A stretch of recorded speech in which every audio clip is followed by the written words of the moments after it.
Yeah. Boy got that good gate on because I can hear that weed whacker, but I ain't seeing it reading the meter. Ain't reading the meter now. That's just the soundboard. Okay. So we'll see. Hold up. Check. Josh, say something. Say something. All right. Are we good? Yeah. We good. Let's get started. Yeah. Got a good show for you. A dang good show. Hope we don't get flagged for that. Yeah, for real.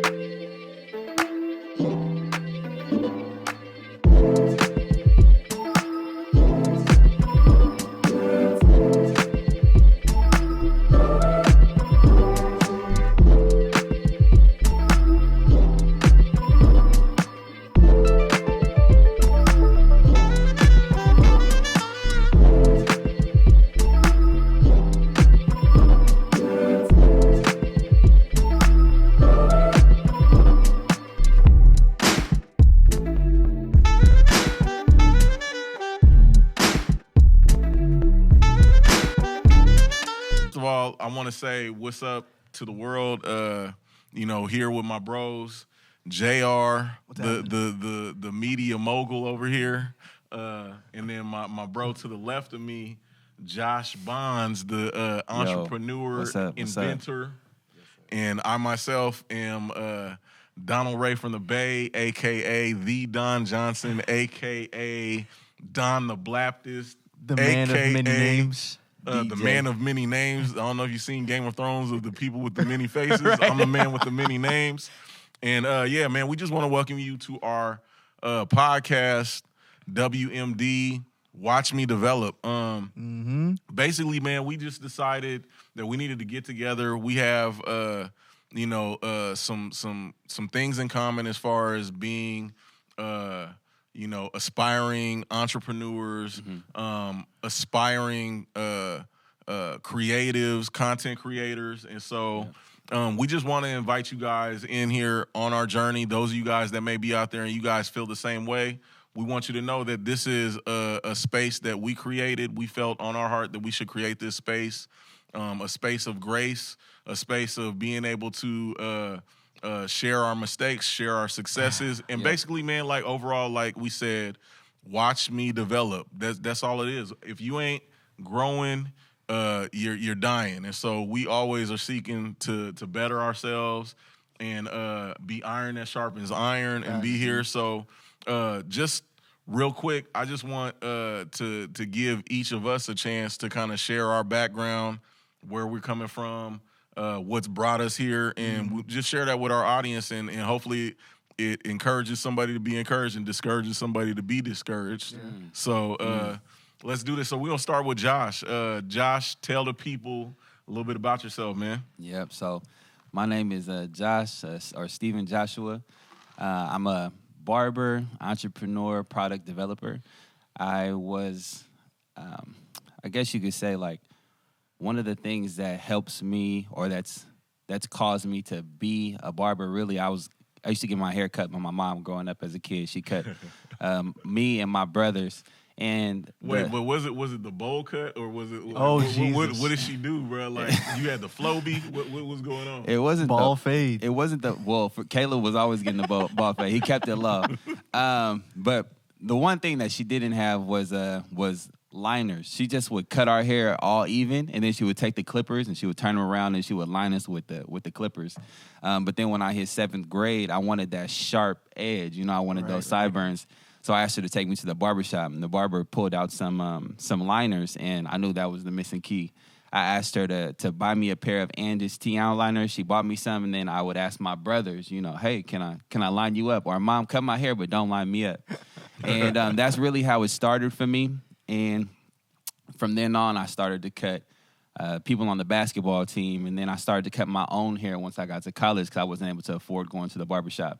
And that's what really took my game to the next level. I ended up going to Crown's Barbershop, and I started to cut there. And I like barbering. I went to barber college over traditional schooling because I really feel like it gave me the flexibility that I wanted. But then I ended up realizing, okay, I'm still having to give a lot of my time to be able to make money. And then that's what that kind of ended up spurring on the concept for me of creating something that I can create once and then sell multiple times over and over and over again. And that's how I ended up getting into product development. I don't know how much longer we want to go into that, but we can. I can tap back into that later. No, it's all good. I just wanted the people to hear a little bit brief, like just what brought you here and kind of what it is that you do. And so that leads us to JR. JR, tell the people who you are and you know what you do, man. What's up? Well, let us know. My name is John Butcher Jr., affectionately known as JR by my friends and family. Man, honestly, I've gotten here by trying my best to meet needs, whether that be trying to provide for my family, and ultimately my skills have been developed in the church. I didn't grow up wanting to be a media guy. I didn't want to be the guy holding a camera or microphone, but I grew up in the church. I was one of the kids hanging around the drum set. You know, I wanted to be playing during offering time or whatever it might be. But it kind of just was birthed through a need in the church. I remember years ago, I was attending church out in Sacramento, and they needed a video for Easter.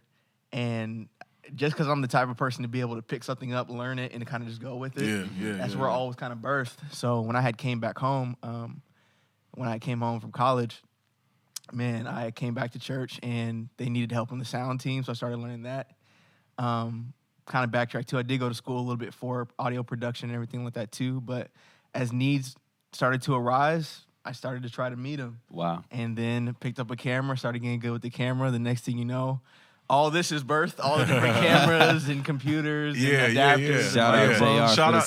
Shout out to JR because he's helping make this possible, man. If it wasn't for the particular set of skills that he's developed, Right. man, like we wouldn't be able to do this. So that was even more of a reason for us to do this because I'm like, man, we have so many things that we have our hands in, and you know, we might as well use the resources that we have. And so, man, I appreciate you guys doing this, man. It only made sense for us to come together and do this.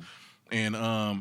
And so I guess I'll tell y'all a little bit about me. Go for it. I said, my name is Donald R. Johnson III. For those of you guys, I'm giving you my full government. Donald R. Johnson III. Yes, there is a fourth. I am the husband of one, father of four, and I guess you could say if I do anything, I'm what you would call a jack of all trades. Facts. Right? Jack of all trades. I know a little bit, the Joker, a little bit of everything, and I think a lot of that stems from me growing up in a single parent home. They say that necessity is the mother of invention, and so for me, man, I learned kind of how to put a lot of things together. So I know a little bit about a lot of stuff. And basically throughout my life, I've learned to kind of skill stack those things. Wow. My passion is music. I am a Full Sail graduate. I went to Full Sail University for music production, got my Bachelor of Science in Music Production, but unfortunately, I don't do that as a profession, which I'm working on, man. Like just being honest with you, I don't do that yet as a profession. But you're gonna watch me develop. Yeah, you're gonna watch me develop. And so basically, with that being said, man, I kind of feel like a big part of it is that I'm what you would call a professional late bloomer. I'm in my 40s while these young cats right here, man, these young whippersnappers, young Thundercats that I'm sitting here that that they've allowed me and given me the privilege to grace their presence. Just to be honest with you, man. Overall, I would consider myself. I was to give myself a title. I'm a visionary. This was my vision, but the vision is greater than me. That's why I brought them along for this journey, and I'm believing that in the future there'll be more people that will hop on board this, and that this vision will resonate with others. Again, man, this is watch me develop, and hopefully as you guys are tuning in, as we keep dropping episodes. That you guys will begin to see the development in our lives, seeing us moving forward, making progress. We will be holding each other accountable. That's part of the reason why we're doing this as well. Yes, sir. And as you guys join our community, we want to hold you guys accountable as well and hear what your dreams and your visions and your passions are. and hold your feet to the fire so that way you can accomplish it, man. There is no reason for us not to be living in the midst of what our purpose and our call is. And I honestly believe that everybody has a purpose and a call. Like, nobody's here by accident. Right. None of us have been through the things that we've been through in our experiences by accident or by happenstance. So, we hear where we're at right now. We've all shared where we're at, but I kind of want to just go back and forth with you guys and kind of find out, like, what are some of the circumstances that, like, brought you to this point? I know, JR, you were saying that at one point in time you said you were in school, you were in college, and then, you grew up in church, but you went off to school and college, and then, shortly afterwards you came back home and you found yourself just kind of serving in your church. Right. What were the circumstances that kind of led up to that? Well, the circumstances that kind of like led up to me serving in the church, or what in particular? Just like how. So you were going to school for something. So what were you going to school for? Well, were you going to school for media or here's whatever? The funny part. Okay. Here's the funny part. I was one of those guys out of all my years being in school. I didn't graduate. I changed my degree probably legitimately 8 times. Like, I've been to the office 8 times and said, hey, I'm thinking about doing, let's do journalism. Let's do sports psychology. Let's do this, and that. Okay. And just to kind of talk about, like, accountability. During the time when I was in school, I was, I'm like I said before, I'm a musician. I was playing drums for some local artists in Sacramento. Mm-hmm. And my girlfriend then, now wife, was saying, if you have such a passion for music and you're passionate about this thing, why aren't you going to school for it? And so that made me kind of realize, like, I have to take ownership of my dream.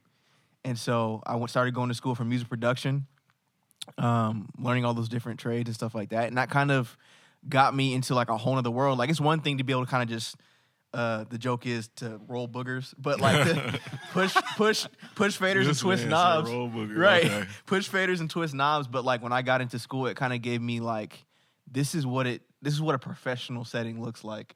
This is what it looks like to run a studio session. This is what it looks like to set up. And I'll never forget, my teacher at the time was saying, you're going to get to the point where, because he's like almost like a hippie. Like, if you really think about this little Asian dude, but he was just like, you're going to get to the point where your client's going to come to you. He's like, I want this to feel like mom's spaghetti.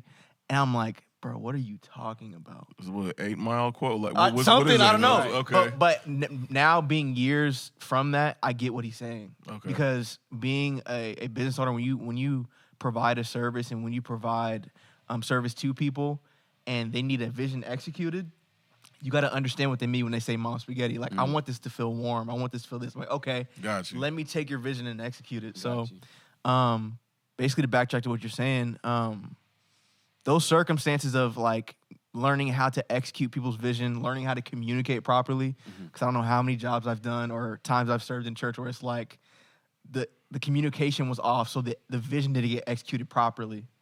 All those different aspects of being able to have to, like, communicate and do all those different things is what kind of brought me to where I am today. Okay. So, like, so you went to school and this, so you changed your major a few times, but you also played football, correct? Right. Okay. Right. And so what ended up happening with that, man? Because I know you pretty good sized dude. You was a bit better than average out there on the field. So what happened? So this is what happened. So I was in school, and what kind of prompted me to kind of go into my field of expertise was I was going to school primarily to play football. Okay. And what had happened was, small world, me and Josh were actually going to Solano College at the same time. Didn't even know it. Yeah. Crossed paths a million times, but Solano had ended up cutting his football team. My head coach and my defensive coordinator recommended me to go to a school called Sierra College out in Rockland, like Placer County. Super hot, like 110 degrees out there. So I went out there, and their program was a lot more focused on getting you to Division I football. So the program was ran like a Division I organization. And when we went through our physical process, to get checked, they had a doctor for everything. At Solano, they had a nurse and was like, you feel all right? All right, cool, go ahead, you can play. Yeah. But there, they had a doctor for each and every different part of your body, a cardiologist, bone doctor, muscle doctor, everything. They all out there. So when I got to the heart doctor, my family, our family has a long history of heart conditions, and I knew my dad had a heart condition. I kind of knew what it was, and when it goes to check, it's like, hey, does your family have any history of heart condition? I said yes. Does anybody in your family have idiopathic cardiomyopathy? And so I checked that, not really knowing if that was the right one or not, but just to be safe, I just checked yes. Yeah. So the doctor looked at it and was like, well, you might need a couple more tests. I'm like, why? I'm fine. I've been playing fine this whole time. To make a long story short, I went through a series of tests, heart MRI. I had to travel out to Santa Rosa to get an MRI, put my big self in a little MRI machine. It was hugged up in there. Not comfortable. 2 hours, bro, and I had to stay awake. Yeah. So went through all that. The doctor said everything looked good. Went to my final doctor's appointment to get cleared. Doctor looked at me in my face. I don't know if you've ever seen the scene from Friday Night Lights where they told him that his career was taken, but found out that I had a heart condition and my world was turned upside down. And so what I thought was God's vision for my life, and that's a whole nother story. It was really my vision. Right. I had to kind of go back and figure out from square one, like, who am I? God, what do you want me to do? And through just making myself of service is when I kind of been able to blossom and grow my skills. Wow, that's man. That's the small story. Yeah, that's the nutshell, man. I know it got to be deeper than that, man. But we don't have time to go into all the details of that, because that's a huge bombshell to, have your feel like your life is on one course, and then all of a sudden you get news that like just changes everything. So that's that's crazy.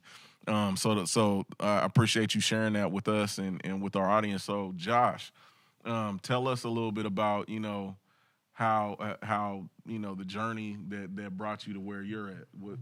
Yeah, for sure. For me, in a nutshell, I would say, it started off with my mom cutting. Like, my mom was a huge inspiration to me, but that was just because I've lived with her longer. When I was 9 years old, my father actually committed suicide, and me and him were super tight. I was for sure a daddy's boy. And he was a real, like, innovative, creative type thinker. I remember one day we were out at the pool, and the rubber off my glasses, I had pulled my goggles on, and the rubber off my goggles popped because they had been out in the sun. And he went to the garage, he got some wire, put them on the sides, and hooked the wire to my ears. And he was like, Josh, we're gonna call these gloggles. Get in there, get in there and go swim and see how these do for you. And they were actually sticking. Okay. And he actually went through the process of doing a patent search, went through a process of getting a patent attorney, and was actually about to go through with it. But what ended up happening was, I remember one day I was swimming, and he was calling my name, and I couldn't hear him. And I think they were just too tight on my ears or something like that. And he was like, all right, we're going to pause this, but we're going to do something else later down the line.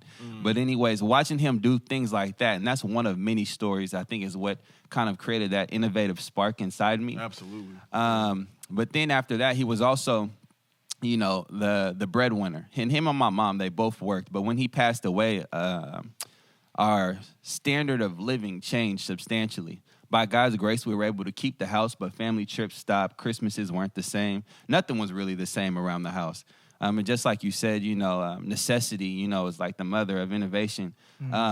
For me, when that kind of like financial covering left, as the oldest of three boys, I kind of felt like I needed to step up and be able to provide bare minimum for myself if I can't provide for my entire family. Because once again, I was just 9 years old. So for me, that started. I was selling candy. I was going to Costco. You feel me? Getting the $10 box of chocolate, Skittles, and whatever, and I was breaking it down and selling that in middle school. And I would use that to kind of like buy what I wanted to buy here and there, so I didn't have to ask my mom. And then sometimes I would break her off gas money. And then from then on, I kind of started it. Once I got into high school, that spun off, and then I kind of started hustling. But it was the same spirit of just trying to figure something out to be able to help out around the house or just be able to take care of myself. And that, that's a whole nother, spin. But what it ended up teaching me was that, okay, I can actually go out here, I can find needs, and I could come up with a solution for a need and be able to deliver that to people in different ways, no matter what it happens to be. But then when I was at Solano, it's crazy that we were up there at the same time. Literally cross paths. So crazy. So I'm up there hooping, right? And JR is up there playing football. And I remember it was the last week of, we were about to graduate in 1 week. It was finals week. And I was sitting down talking with my academic coordinator, Mrs. Moore. Shout out to her. And I was telling her I was ready to be done. She was like, what 4-year do you want to go to? I'm like, I don't want to go to the 4-year. She's like, I can tell. But I was cutting the people. I was cutting my teammates. She was like, have you ever considered barber college? And I didn't even know how people became barbers. And she put me on Hinton Barber College, told me to look into it. And shoot, I ended up going that direction. And that was, I think, one of the major course changes for me, because I went to Hinton Barber College and I was actually able to go to school for something that I was doing right here and right now. There wasn't the general ed, when am I going to use stats? I don't want to do that. When am I going to do chemistry? I'm not going to do that. But I was learning about how to cut and blend and line, and I'm doing that to make money on the side at home. So I continue to build on that, and I love the freedom that gave me, because prior to, a little bit before I started college, because I didn't go right after high school, I was actually working in the refineries with my mom. And the refineries was a very laborious job, and you're exposed to the elements. So if it's hot outside, you're hot. If you're cold outside, you're cold. And it just is what it is. Working 70 to 84-hour weeks, and I just realized while I was doing that for about 1.5 years or so that I don't want to work hours like that. And I want to actually do something that I'm really invested in. I want to do something that's just for the money. I want to do something that's that I enjoy, and I can actually see myself living as a lifestyle. Yeah. And so far, I guess to where that brings me today is barbering has allowed me to be able to provide for my family, and it's also allowed me to do something I enjoy doing while building up this entrepreneurial endeavor on the side. So okay, yeah. So man, it's crazy that kind of like what you were sharing. First of all, just how deep you went with your upbringing, the whole situation with your dad. Mm-hmm. What's awesome about it is in the midst of such a tragic and traumatic situation that you've been blessed to be able to have some really memorable moments and be able to see some positive things that you've gleaned from your relationship with your dad, which is affecting, obviously actively affecting. Like you said, your dad was very innovative and just had that mind, and you obviously have inherited that, and you that's been passed down to you, and that's an awesome thing, man, and how you're actually utilizing that gift and that ability to change your life, but also your family's life. Yeah. And so with that being said, man, okay,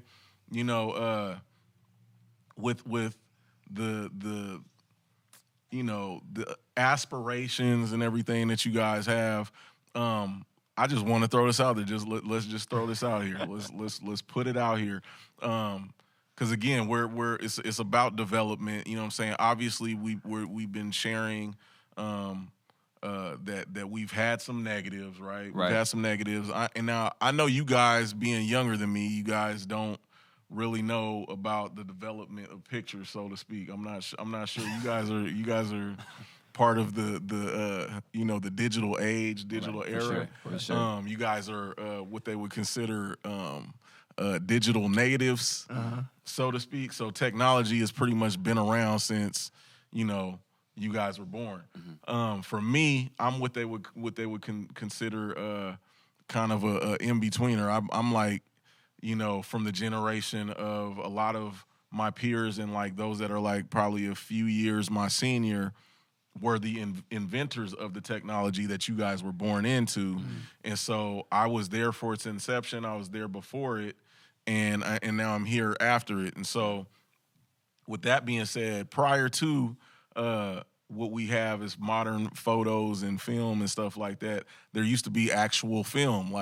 There used to be actual film that you had to load into the camera, and then you take it to the developer, and they create negatives and basically expose it to the light, so on and so forth, put it in the chemicals, and then you get the picture, right? You get Right. the big picture. And so the reason why we're doing this is because we want to share how everybody experiences negatives, but not everyone allows those negatives to be developed into a beautiful picture, right? And that's what we're doing, man. And I honestly believe that, you know, none of the negatives that we experience in life are meant to be wasted, right? No. They're all a part of this grand, big, beautiful picture. And what's awesome is you know, Atira a few weeks ago, she shared about the process of developing photos and how you know, there are people that are brought into our lives that help us develop you know, the grand beautiful photograph of which is called our life. But I just want to throw this out there for the sake of, you know, our aspirations, our goals. Like, how do you guys feel as far as money is concerned? Like, do you guys see yourselves becoming millionaires? Yes. Yeah. Yeah. Yeah. Definitely.